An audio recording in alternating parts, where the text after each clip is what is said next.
नमस्कार, मैं हूं शिवानी पांडे और आप देख रहे हैं 4 PM। बंगाल की सत्ता से ममता बनर्जी को हटाकर गुजरात लॉबी का अभी मन नहीं भरा है, बल्कि अब टीएमसी पार्टी को तोड़ने में भाजपा लग गई है।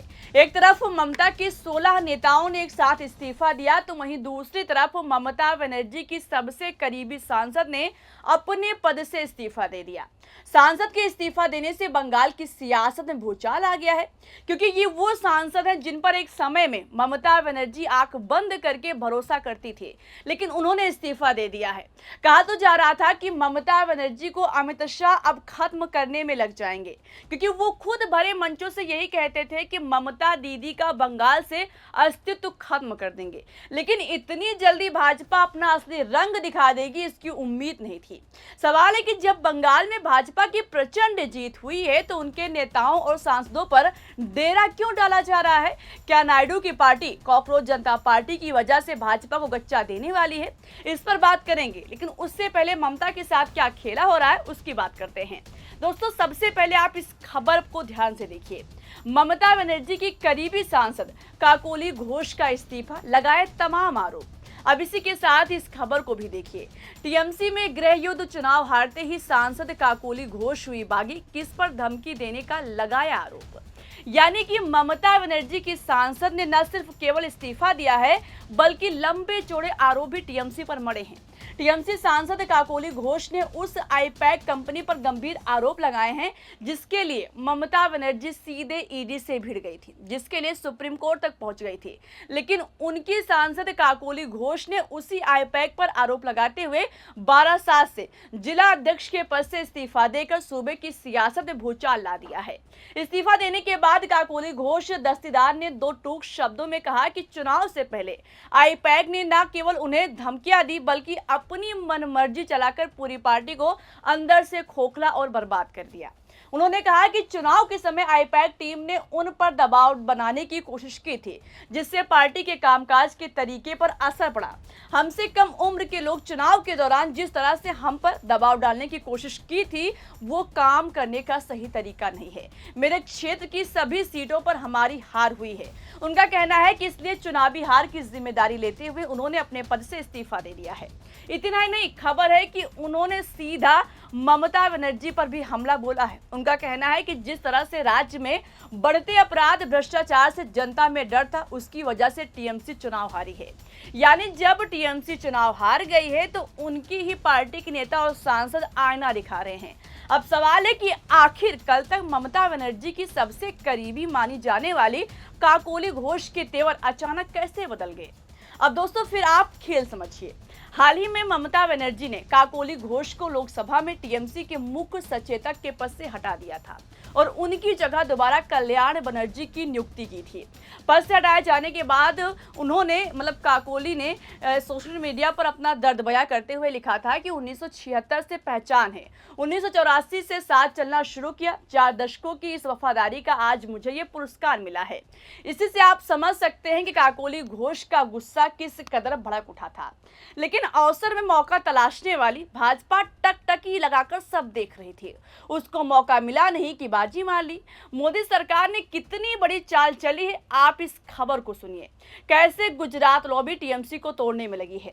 एक तरफ ममता बनर्जी ने काकोली घोष को मुख्य सचेतक पद से हटाया, तो वहीं दूसरी तरफ भाजपा ने तुरंत उनकी सुरक्षा बढ़ा दी। मोदी सरकार की तरफ से फरमान आया कि काकोली घोष की सुरक्षा बढ़ाई जाए और तुरंत बढ़ा दी गई।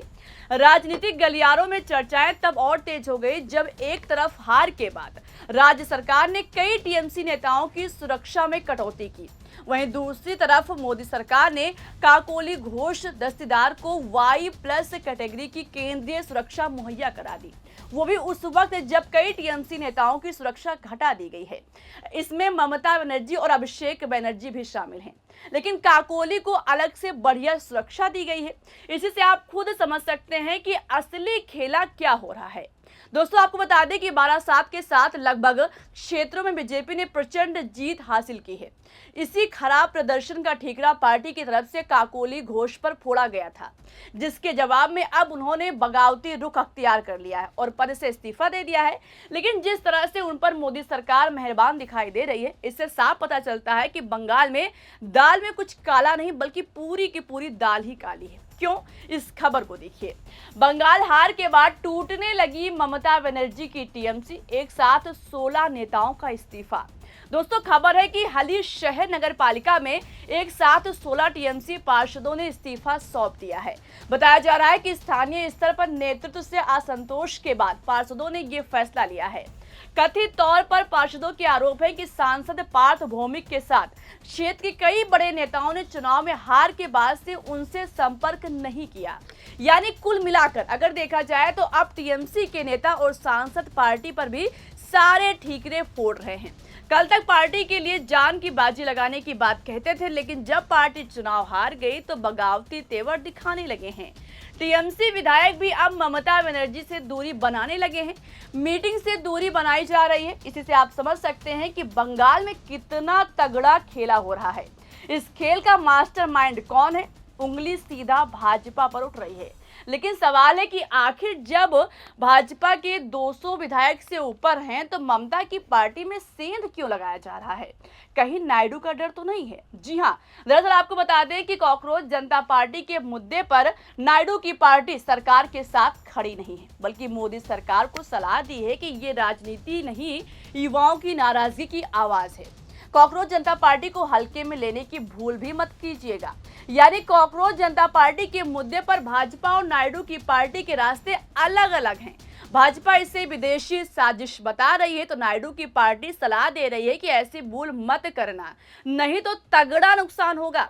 सबको पता है कि अगर युवा एक हो जाता है तो सत्ता पलट सकती है। ऐसे हालातों में जिस तरह से नायडू की पार्टी कॉकरोच जनता पार्टी के साथ खड़ी दिखाई दे रही है, इससे साफ जाहिर है कि युवाओं के खिलाफ टीडीपी नहीं जा सकती है। तो क्या अमित शाह इस तैयारी में है कि अगर कल को उनकी किसी बैसाखी ने साथ छोड़ दिया तो सरकार चलाने के लिए खुद के पास सांसद मौजूद रहें? क्या इसलिए टीएमसी में दरार डाली जा रही है? इस पर आपको क्या लगता है? अपनी राय बताइएगा। हालांकि आपको बता दें कि काकोली घोष ने पार्टी से नहीं बल्कि बारासात जिला अध्यक्ष के पद से इस्तीफा दिया है। अभी के लिए इस खबर में बस इतना ही। देखते रहिए 4PM। वीडियो को लाइक और शेयर कीजिएगा। नमस्कार।